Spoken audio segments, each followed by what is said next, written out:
reflecting on some of the core concepts from the last session. And that's something we're going to do every day. So we're going to reflect always on the session before, just so that we have that context fresh in our minds when we dig into the content for the day.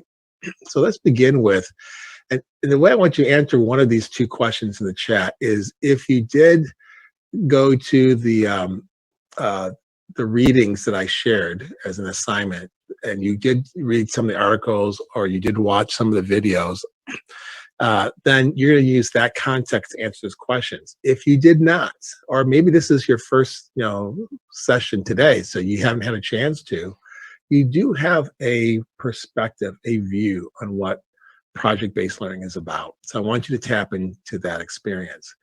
And so these two questions are, how do instructional practices look different from traditional teaching? And how do students work and learn differently in PBL? You're going to pick one of these questions to answer, and you're going to answer in the chat. So we're going to start with 10 seconds of silent reflection. Just think about your answer to one of these two questions. And then after 10 seconds, I'd like you to start typing and posting your answer in the chat box. So one thing I just want to share with you as we move forward is, I know you have access to the list of the different webinars that are going on this week, and I just want to include this link here because in this link, not only do you get the schedule, you also get the bios of all the facilitators, and what's also included, it's still being added on, but for at least half of the facilitators, their resources are listed there. So you have access to their links to the resources that they are talking about in their webinars. All right, so let's continue. So in a review, we talked about last time about the why. Why should we be doing PBL? And we said our focus was we want to develop our students to have the expertise and experience to be job creators, to be the one to innovate. You look at, places like Facebook or TikTok or others, internet companies that have grown in just the last, 5 to 15 years. I mean, before 2004, there wasn't a major company called Facebook. We talked about esports, 10 to 15 years ago, there wasn't such a thing as far as a major moneymaker. I mean, it existed. There was always competitions in gaming, but it was never to the point where you could have a career doing that. But now you can, and there's so many opportunities within that you can do. So we need to develop those skill sets that are going to help our students be prepared for that. And that's where we came with looking at the NACE information about what do colleges, universities, and employers, what are they looking for for their incoming students and employees? And this is so important to develop these skill sets because there are schools all over the world, including Kazakhstan, who are focused on these skills to develop with their students. And their students are getting an edge over every other student or school that's not doing this with their kids. Now, when I say that, they're not focusing on all of these. They're focused on anywhere from 2 to 4 of these. You may have heard the phrase, the 4 C's, collaboration, communication, critical thinking, and creativity. And so those are examples of where schools are focusing on to teach, coach, and help students reflect on those skill sets before they get to college, before they go on into the workforce. So this is something that's very important to be thinking about, because project-based learning enables us to give students those experiences, those practices.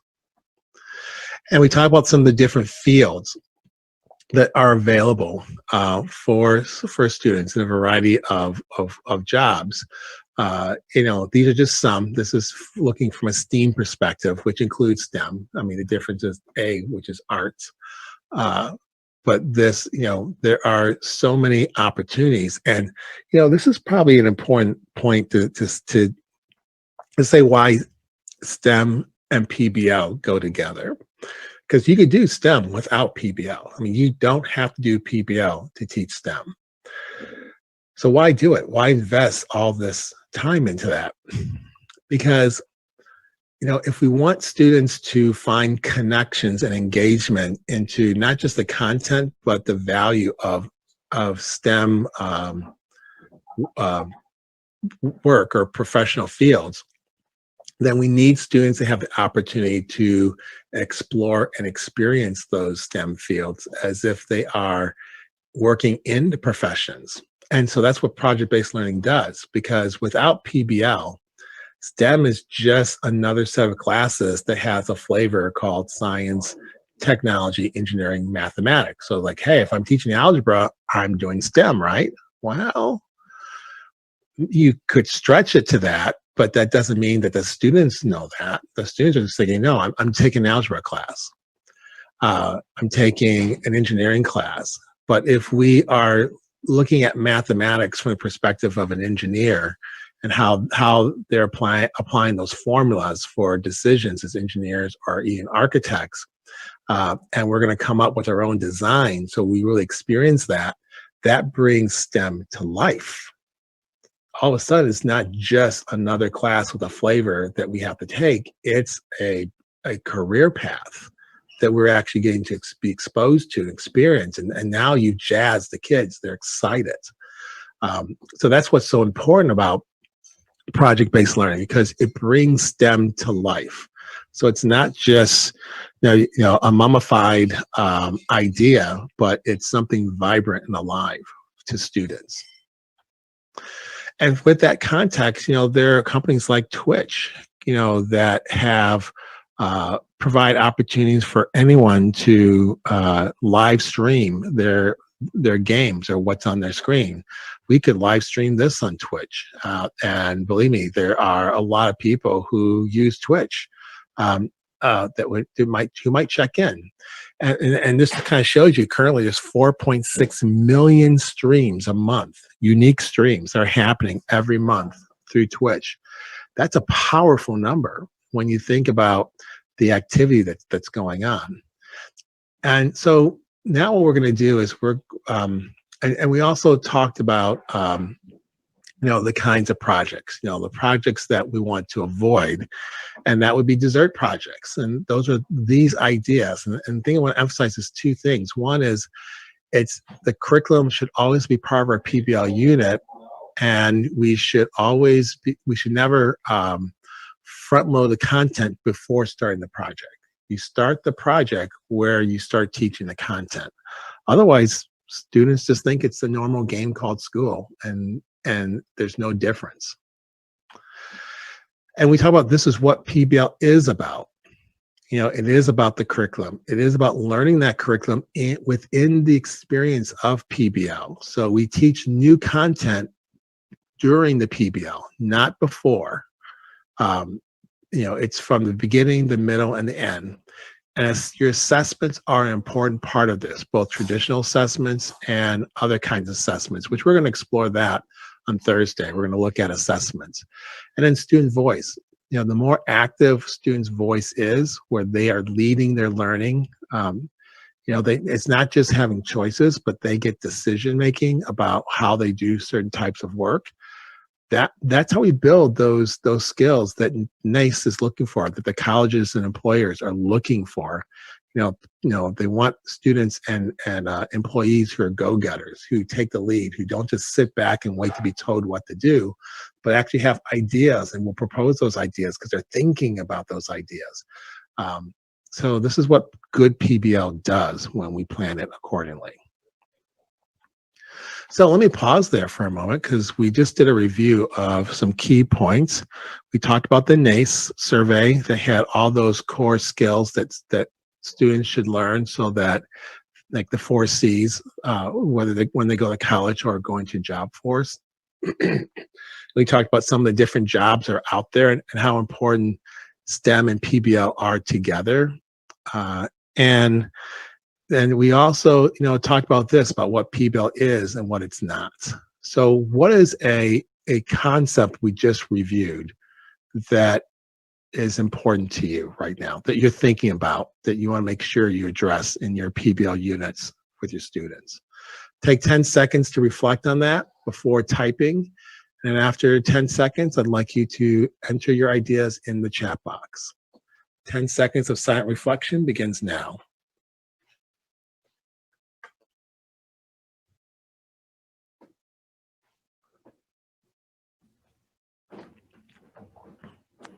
And when you're ready, go ahead and post.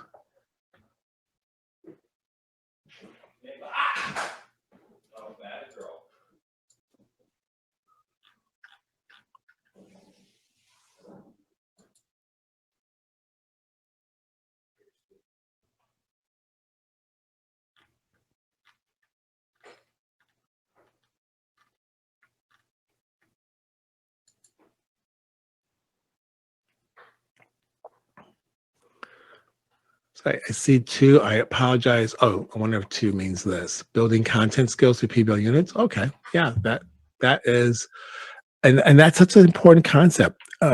Oftentimes, teachers make the mistake of teaching content, and then the project becomes something they do afterwards. And at that point, it's too late. You know, students have lost the connection.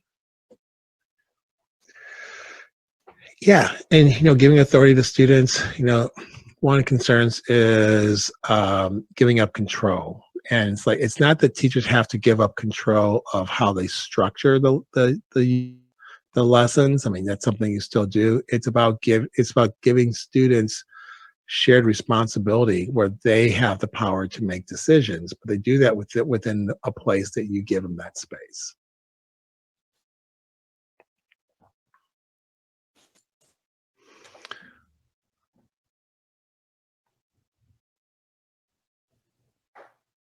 Let's pick up two more ideas.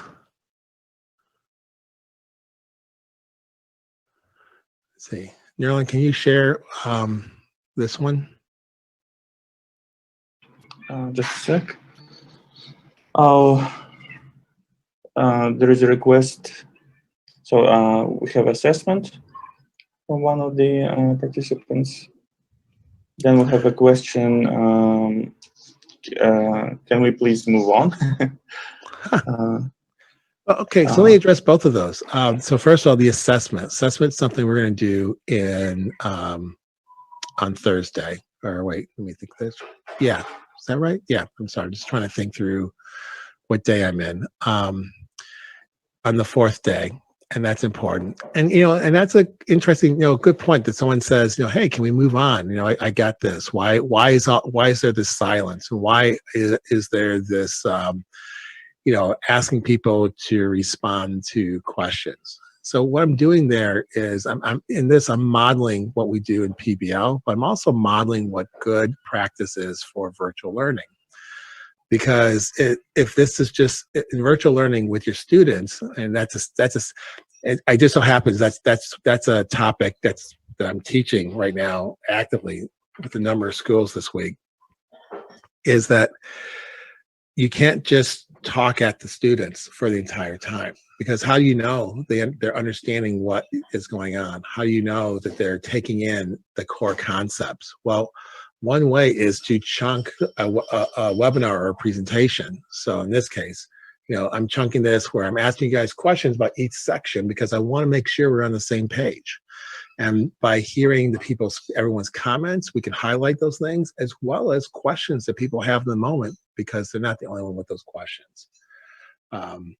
So those are the things that we want to think about. Now, the other thing is, and this is all related, folks, because this works within project-based learning. We want to build those skills with students. There's been several studies done in which about classrooms where the question was, when a teacher asks students questions, how long do you think a teacher pauses before speaking again? Take a guess. Just go ahead and like post how long you think teachers pause before speaking again after they've asked a question.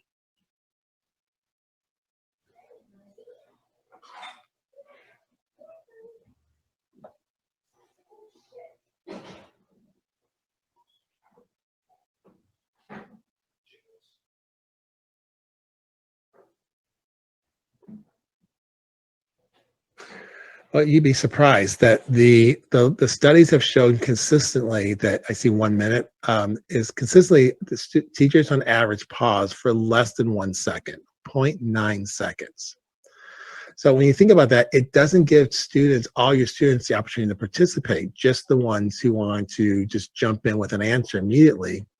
But the students who are taking time and considering the question don't get a chance to participate. And so using 5 to 10 seconds to do silent reflection is a way to teach and coach reflection for your students. Think how often you've been in a meeting where people are talking over each other because no one's pausing to listen. So that's so just being very transparent. That's what I'm doing. All right, so let's go ahead and move forward. And also yeah, we'll just move forward. So this is this example of a contrast between traditional units and project-based learning. And you can see in project-based learning, you have a lot of the things you do in traditional. It's just that there's more activity on the student part. And then this says benchmarks. I call them benchmarks or milestones. Those are where you chunk it and you check in with your students on a unit level, and even sometimes on a daily level or weekly level. You check in on their progress to make so that when they're working on their own or in teams, you're still checking for, are they getting the ideas? So we're not, when we're having students work on their own, we're not just like leaving them there. So we're going to look at the 6 elements of project-based learning. These are the core elements that you want to make sure that you include in your PBL unit.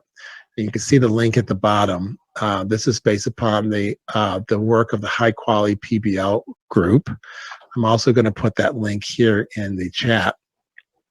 This is a link to an article where I've broken down the elements so that you can follow up and read them more closely when after this webinar.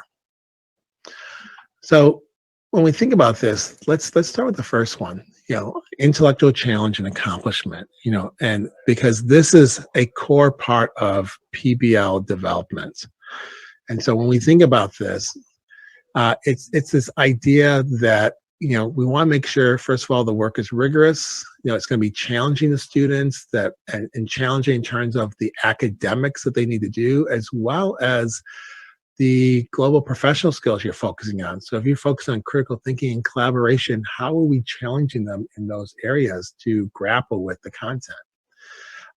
And this is where you have that call to action, that driving question with the focus for what students need to address. So what this means is it's not just that we give them, we identify the core concepts and we say, this is what you have to know, and these are very difficult concepts. It's that we say, if students master these concepts, how can they use them in the world beyond school? What professional areas in STEM could they apply these? And then we give them those experiences in that way. And this gets into authenticity, because to engage students, whether it's PBL or traditional lessons or even in virtual learning, it's about making the work contextual to the world that students understand. And what I mean by that is that if we're teaching writing skills or, for say to be persuasive, and we just say, you're gonna write a persuasive art essay on this topic, or you have a choice of these academic topics, that doesn't mean anything to the students, except for that's the game called school. So they do it, but they don't see how that works in the world beyond school. Think about your own professional experiences when you've had to persuade for a budget or to get resources. Persuasive skills are powerful if we really teach that in the context of applying them. So we got to think of different ways that students would be using persuasive skills to convince others about an idea or to collect resources, whatever that focus might be. And that's that real world context. So now they see how the academics relates to the world beyond school. And in the process, authenticity means that students have to take a lead in some way. That they have a voice about for example, what is their topic, or how will they craft their presentation? How, they might field questions from professionals who you might bring in through Zoom to talk about prototypes that students are building and getting feedback about. And again, the last one, the professional global skills. Those are those 4 C's and other skills we saw through NACE. So students are working in groups. So then we actually teach them how to collaborate. We work on, we break that down for them. And like I said, there's some readings after this you can read about, how to teach and coach these skill sets. That's what PBL is all about when we talk about authenticity. Like, what is that connection beyond school that students will be working with? And it's important to always have some product that's public that they're going to do. And so, when we think about this, if we've identified an audience for students, so let's say that, in the idea about persuasive writing, we are looking at, suggestions about how to better protect ourselves given COVID. What are ways that, we can do this, and that might be new and inventive. And so and it's going to be something to the community, and maybe the students are going to either write an essay, or they're going to shoot a video, or just do a recording like a podcast in which they're being persuasive about the core habits that everyone should be using and why. That work is going to be put on a website or a YouTube channel where the community can watch. Okay, well, by making that work public, students are more likely to pay attention to what you want them to do in class, because the audience is not just you, the teacher, and it's not just their peers in the classroom. It's going out to this wider audience. And that can create a healthy stress about they don't want you to look bad, and they don't want to look bad. So that's really important. Or another way of doing public product is, I mentioned before, is if they're prototyping ideas, and maybe during the process they're meeting with experts or professionals in the field who are looking at their prototypes and giving them feedback, and then they have to explain or even defend the approach they're taking. That's a public product. So it's ways of having students, take their work and not keep it in a bubble, but actually share it out with people beyond the school, and get feedback for what they are looking at. So those first 3 are really core for how you design your PBL unit. And then these next 3 are how you effectively manage and bring your unit alive through PBL. So collaboration is about, how do we work together? It's interesting. If you've ever had teams of students working together, and then you had a situation, I'm sure you had a situation where a team did not work well together. And when they do not work well together, I ask teachers this all the time.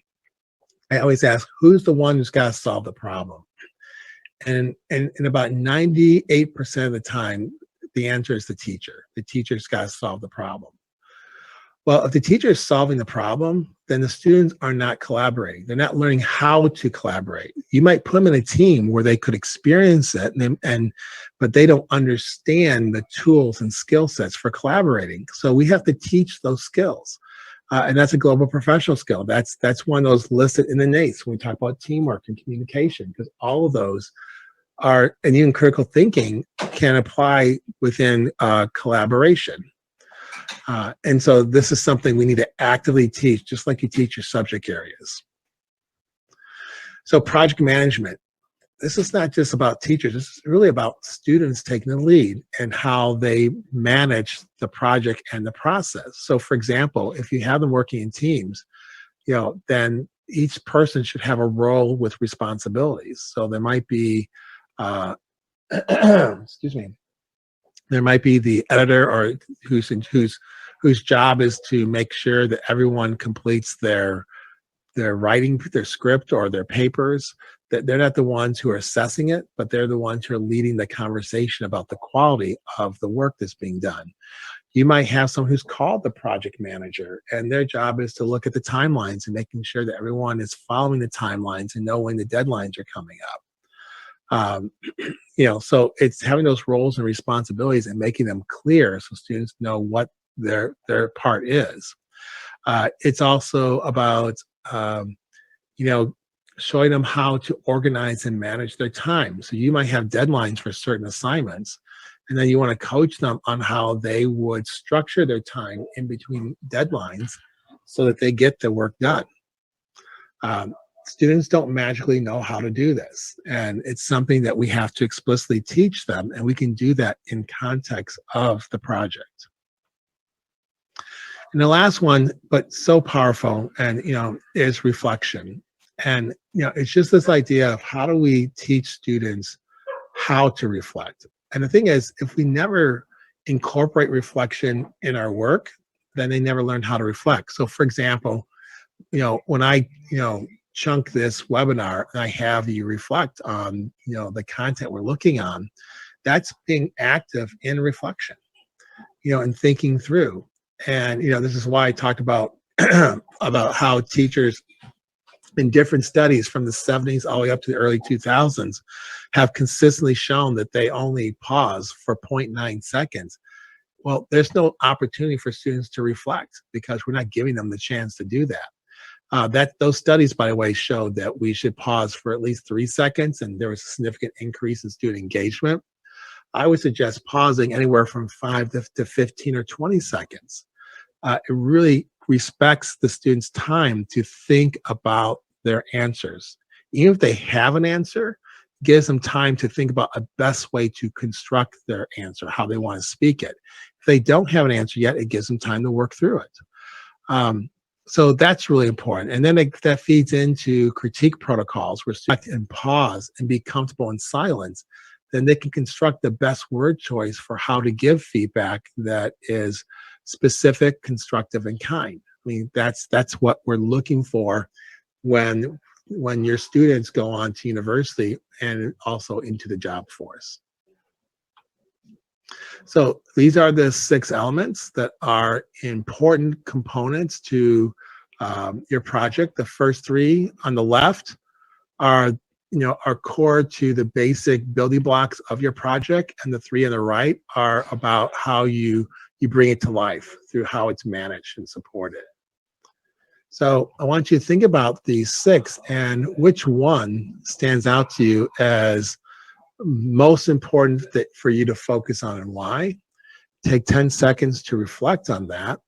Great, I see several people talking about reflection and collaboration. Those are really important. The other ones are also great. All these are great places to start. My personal favorite is my 2 is actually authenticity and reflection. When we did PBL in our school, we found out that project management is something that we need all of us needed to work on, because most of the teachers that just assigned projects and did nothing to plan the project, to plan the steps. They just came at the end of the semester and checked for the project. That's it. And just to find out that nothing has been done. Yeah, Nurlan, thank you. By the way, Nurlan School has done some amazing work with project-based learning, and I remember when they first started out, and so to hear that about where they're at, because all 6 are important, and you got to start somewhere and build. So for example, I think Nurlan in your school, they did some really good work around authenticity and intellectual challenge when they first started. And so to hear about where they see they need to go next, or where they probably have been working on next, is very important. Okay, great. So let's look at just a few more items. So let's talk about where you start, because when we get done with today, I invite you to, we'll come back to that link to this, our review guide, if you will. In it is a link to the PBL template I'd like you to start to build. start building a project using this structure. And so, one place to start is, where do you get ideas? Where do you get ideas for your projects? And there's lots of places. It could be from your community, just something that's happening in the community. It could be something that your students are passionate about. It could be something you're passionate about. It could be a current event. I mean, there's just so many different places. There are project libraries, which I have some available to you that you can explore to see what is appealing to you in the work with your students. So there's different places you can get ideas for it. What's important here is the authenticity. What is the connection beyond school, as the focus? And then as you're thinking about that, another way of approaching that is, think about your content. What's your core concepts and skills you want students to learn? And ask yourself the question, if they learn it, who could benefit? Could someone benefit from raising awareness or informing about a topic to the community, for example, or to a business? Could they entertain or edutain? It's same thing as raising awareness, but you think about the Science Channel or the History Channel or other types of non-fictional places that people go to learn about ideas that are presented in an entertaining fashion. Could they advocate, which means in this case, how could they, not only raise awareness, but get people to take action? There's a school, I think I may have mentioned this before, who students were studying about cancer, and they were trying to get people to donate money that would be donated to cancer research, because they had a children's cancer ward in a hospital in their neighborhood. So they wanted to try to do that. And the content the students were studying was about cells. I mean, that's what the focus was when they did that.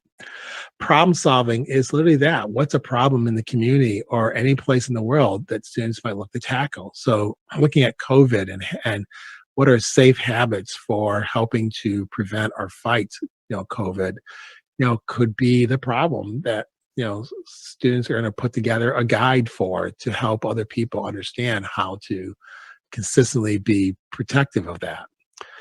So you find, what if students understand the key concepts of your unit, how can they use it to help and support an audience? This is a way to think through that. And there's some articles about this topic that's in your readings that you can go into deeper about. And so, there's different ways of making it public. So that's kind of next phase. So I have my standards, I have my audience. What's that public work? How can I make it public? And you decide what works best. There's always a question of, well, can I also have a traditional assessment alongside this public work? Absolutely, you could do both. If the public work doesn't address all the key concepts that you need to make sure students know about, then definitely include a traditional assessment alongside this public work. Because when we think about authenticity and real world connections, it's something like this. It's the idea that we want to, first and foremost, what's the significant content that we want students to learn, understand, be able to do. And then from a STEM focus, how can students apply those content skills in different professions? So they start to see how it relates, where it fits. And then this is where PBL really comes into play. Let's give them a purpose, an authentic purpose, or a client to work with. And that's, so these steps you can do, foundation and level one are done frequently without doing a project, with just a single lesson. But when you get to level two, that's where your projects, your STEM projects come alive. And so it's just this idea of, when you do that, when you're addressing the needs of a community or client, it's just that much more meaningful to them, not to your students, because they realize they have a voice in their community. They're giving back to their community. All right, we wrap up this session.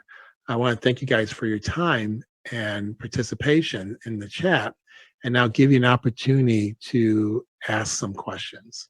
Can STEM education survive without PBL, or is PBL necessary for that, or can it be a part of one another?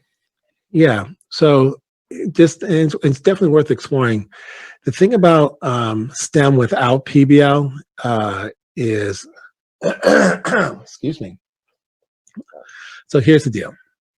If you're doing STEM and you're teaching, let's say you say, I don't want to do a whole unit. I just want them to, through this, as I'm teaching through STEM, I want them to have some real world experiences, but just for 2 days or just for one lesson. That's all I want to do. I'm going to bring in a scientist and the students are going to be sharing their lab results, and the scientist is going to give them feedback. That's a great experience. And guess what? That's authenticity. That's one of the 6 elements we just talked about. So can you take these 6 elements and can you use some of them in your lessons without doing a PBL unit? The answer is yes, you can do that. It's just that when you're doing a unit that you want to bring alive, then you want to use these 6 elements, and PBL is going to bring it alive because students are now living the experience. And that's when they truly start to have buy-in to STEM careers, is when they get to apply it. Because big picture, STEM is not about plug-in, science or math. It's about the whole STEM movement at its core is about helping students see that there are careers there that they can do. Well, the only way they know you can tell them they can do it, but they're not going to believe you. They have to experience it. And only through PBL can they have a deep experience. Now, again, you could do 1 or 2 lessons and they can get some experience with it, and that will work.